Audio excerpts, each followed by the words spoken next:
Congressman Brad Wenstrup is there, and of course, he's in the House, and he's also on Veterans Affairs and intelligence committees and the like that involve the military. And this is about the saddest chapter we've had in quite a long time. And I know the last few years have been rather sad for American history, but the fact that you wake up this morning and realize we may leave 1,000, 500, whatever it is, the reality of leaving some 1,500 Americans behind this morning is what, Brad Wenstrup? Well, I'm afraid it's becoming more and more realistic, and I hope that we don't leave them behind in a box. And I'm just being frank and very sober about this. Through this whole process, by and large, God, I would say that the intelligence community has been pretty accurate on their predictions of what would take place and what was taking place. The decisions were wrong. The president says there's always chaos with this, but when you do things in reverse, there's much more chaos. You don't leave first and then try to help your people. And, the administration talking about successful evacuation. I would tell you the troops are performing admirably.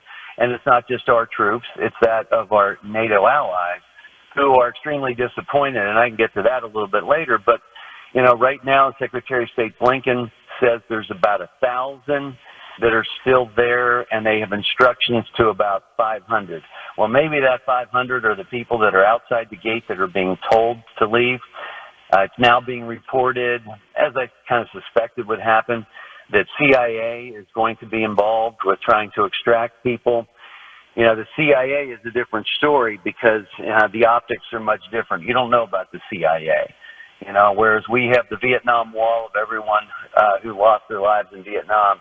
And that with the CIA, if you lose your life, there's just a new star put up at their headquarters, and their name is not placed there. Right.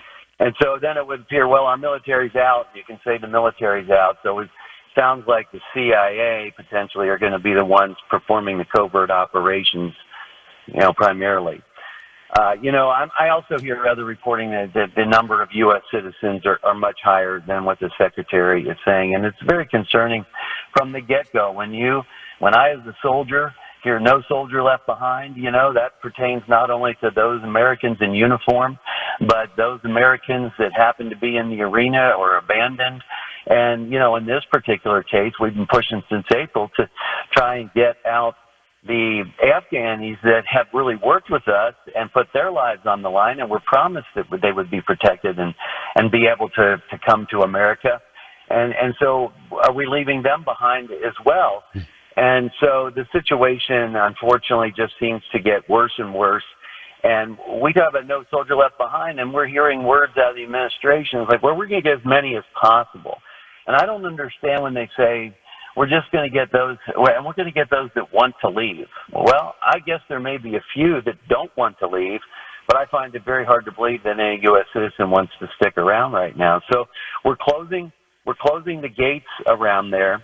We have known, in spite of the president saying Al-Qaeda is not present, we have known that Al-Qaeda has been present in Afghanistan. They always have been. They never really left. We got bin Laden, but Al-Qaeda still lives on. And we had them under control. We got the Taliban. We got the Haqqani network. And now, ironically, one of the actual enemies of the Taliban is ISIS-K. And so we're being told that there's a high risk of a terror attack. And now even some reports are saying maybe within hours. And at the same time, China's not leaving.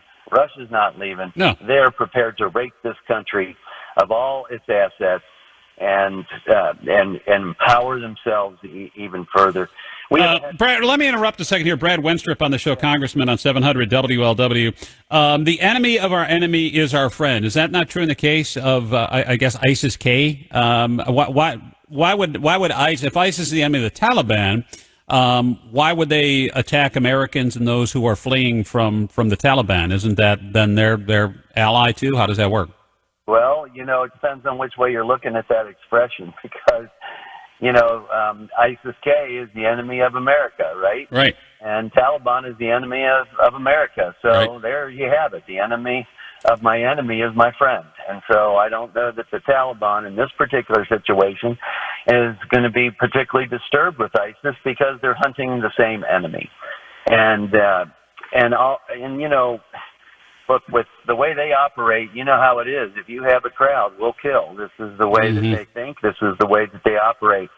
And Scott, we're getting texts. I'm getting texts from friends, fellow veterans that have been reached out to by people that are trapped behind the lines. And it's not just Afghan interpreters and people like that they have served with.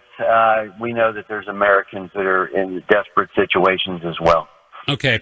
Who are the Americans left behind? We hear this, okay, well, why didn't they leave? We knew this was coming for a long time, and that's a common cry, is you should have known, get the hell out. It's kind of like when you have, I don't know, some hikers going into the forest, and they're warned, hey, there's an avalanche warning or collapse warning, or we need to evacuate. There's a hurricane coming. Get out, you stay behind. That's on you.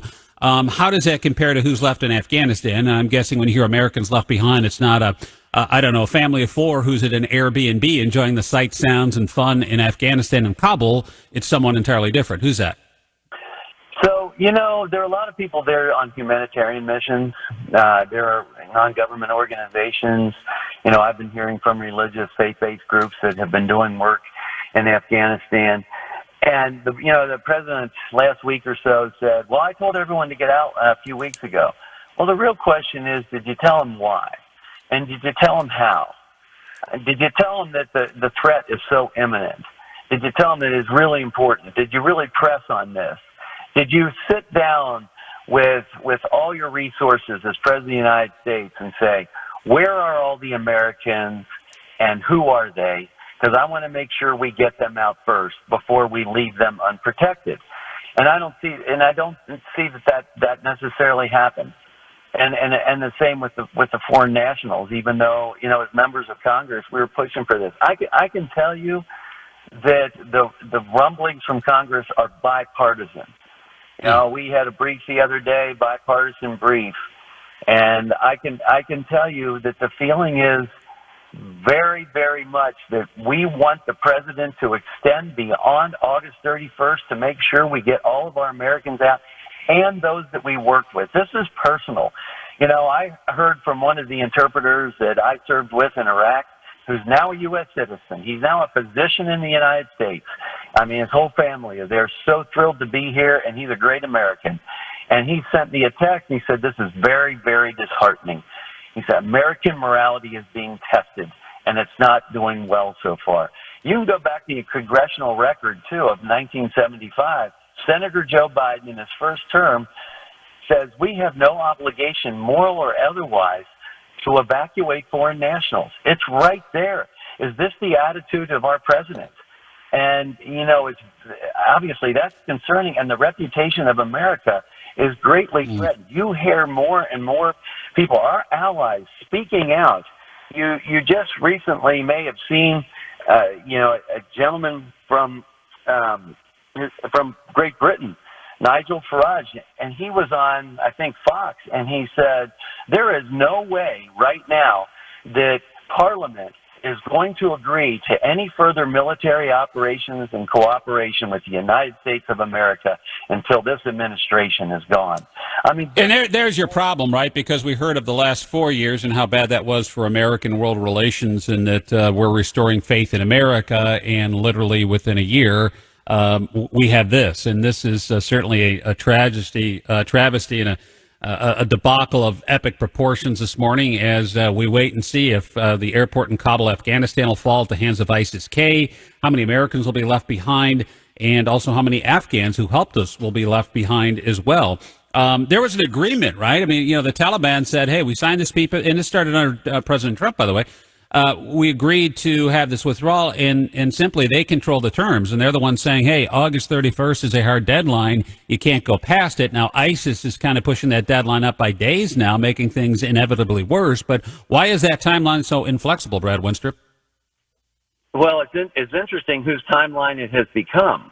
This was in Biden's timeline to say we're going to have everyone out by August 31st. And then it became the Taliban's timeline. It became their red line, not our red line of any type. Yeah. And, if you hear former Secretary Pompeo talk, he said, yeah, we had a deal. And there's no doubt when it comes to some kind of a peace agreement or whatever, you're negotiating with your enemy, right? And he said, we negotiate with our enemy, and we had conditions in there. And when they weren't adhering to the conditions, when they tried to take over a checkpoint, he goes, we crushed them.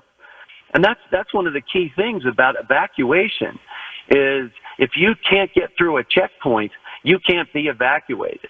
And for Bagram to be the first place closed down, basically, and in the middle of the night and not cooperating with your allies, not even letting them know, this is unprecedented. It doesn't make any sense whatsoever in wartime. And now we have all these people that are in jeopardy. And so, the question we keep getting is because I think Americans that are paying attention understand how we got to this point. Now the question is, what are we going to do from this point? And I'm not sure how the next 24, 48, 72 hours are going to play out. But I'm doing a lot of praying, and I'm more concerned about the people than I am the Well, we can look at that later, right? It's getting the people out, Americans, Afghan helpers, and people who associated with our efforts there for the last 20 years, whose lives and their families' lives, quite honestly, are in jeopardy at this point. A couple lawmakers, couple of your cohorts traveled there to see this thing firsthand, and then of course they were criticized because they're taking up valuable space. But I mean, we're clearly not getting good reports out of Afghanistan now as to what the situation is. But when you look at that and you hear what they have to say, it sounds like it's dire, right? That mathematically it's almost impossible to get all these people out. Yeah, these guys are veterans that I know, and from both sides of the aisle. They can be criticized for going, but I got to tell you, we had a press conference the other day that I put together, and I just said a few words because I wanted American people to hear from those that served in Afghanistan. And they all talked about different components of things, and it was very emotional because they're all very emotional because right now they know people that they worked with that are in danger, that are in trouble. So for these two veterans to go over there or want to go over there is not surprising. We all do. We all want to do whatever we possibly can, which goes back to the admiration I have for our troops. I would say in this situation, this problem is not on the boots. It's on the suits. Mm-hmm. And as one of the guys said, our problem is a Pennsylvania Avenue. And so here we are. So they went over there, and I tell you what, you talk about, they've taken up space. Well, I'll tell you, these are a couple guys that would probably be glad to strap to the floor of a C-130 to get there and back, and would make that effort because they are. Well, we're not really. I don't think we're getting the full story out there. I mean, the stories are hard to come by, certainly, and it's better if we have a couple of lawmakers, as you guys debate this on the Hill, to see firsthand how dire the situation is, and then we can maybe cut through the BS and get some facts, especially when, if it's two Republicans, but as you said, two colleagues, when you get bipartisan support for something like this, I think we certainly deserve to know what's going on and how dire things are there. Also on Monday, we heard stories of the head of the CIA meeting with the head of the Taliban, and the rumor was that there was a substantial offer of monetary reward to the Taliban if they gave us a few more days or weeks, that we were going to give them piles and fat stacks of American cash. Any truth to that? Well, I don't know the truth of that. I mean, I do know that the CIA director did go over there and have a meeting. If that is the situation, well, look, let's be realistic right now. We have Americans that are being essentially held hostage one way or another. They may not be locked up in a room right now with a gun pointed at them, but they can't get out. They can't get out. So essentially they're being held hostages. And so are we saying that we are going to pay to have our hostages taken out? When have we really done that in America? We're not supposed to be doing that. No, we've done it, though. We have done it, if you say, or release people, because one of the Taliban who's involved with this now is somebody that we had at Guantanamo. We returned him to get Bo Bergdahl, who we found out later was essentially leaving and was committing treason. And now that man is back in the fight, and he is prepared to kill more Americans if he hasn't done so already.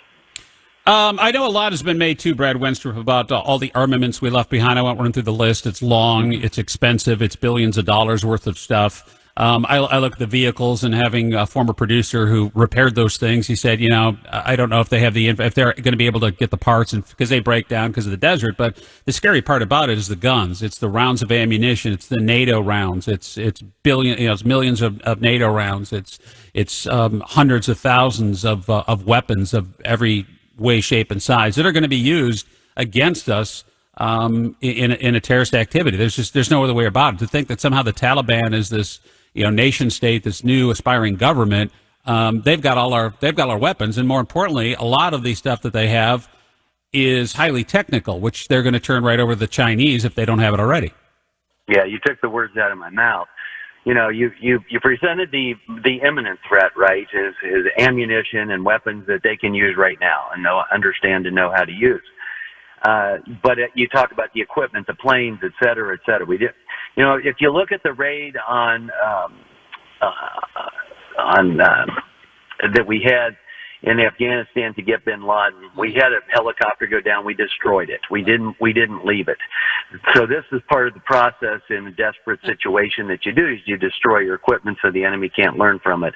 This is going to be in the hands of Chinese. You're right. Chinese and Russians, they aren't leaving. And they will disassemble and reassemble, and then they'll have everything that we have. We didn't do things properly. We've left ourselves in more danger. You look at all those components. So some are immediate, but some are down the road. China's not only coming in for these reasons, they're going to come in and take advantage of this country for minerals, et cetera, putting us even further behind. A question I have, and this really saddens me to think about, because I'm supposed to speak at 3 9/11 events coming up, here locally. And my message is going to be far different than what I thought it was going to be. And I'm not sure exactly what my message is going to be. I get it. And is America on 9/11 2021 going to feel more safe and secure against the threat of terrorism than they did a year ago or 20 years ago? And that's a sad state of affairs. But and we see how fast that ISIS-K, that the Taliban and Al-Qaeda, under the Taliban allowing this to fester, plus the Chinese and the Russians involved there, we could be in the new 20-year cycle of terrorism levels we've never seen before.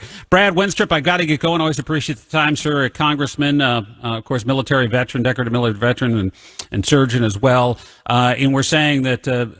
Would you say that a terror attack at this airport, at the airport in Kabul, is imminent? It's an imminent attack at this point. Well, that's what the reports are, that there's a high level of risk for an imminent attack. And that's why they're asking people, get away from the gates, get away from here. It's which like sets us even further behind for getting everyone out, and now so it goes. So, hey, listen, I appreciate it. All the best to you. I know you're really busy, but thanks for taking time out to join me. Thanks, Scott. Take care.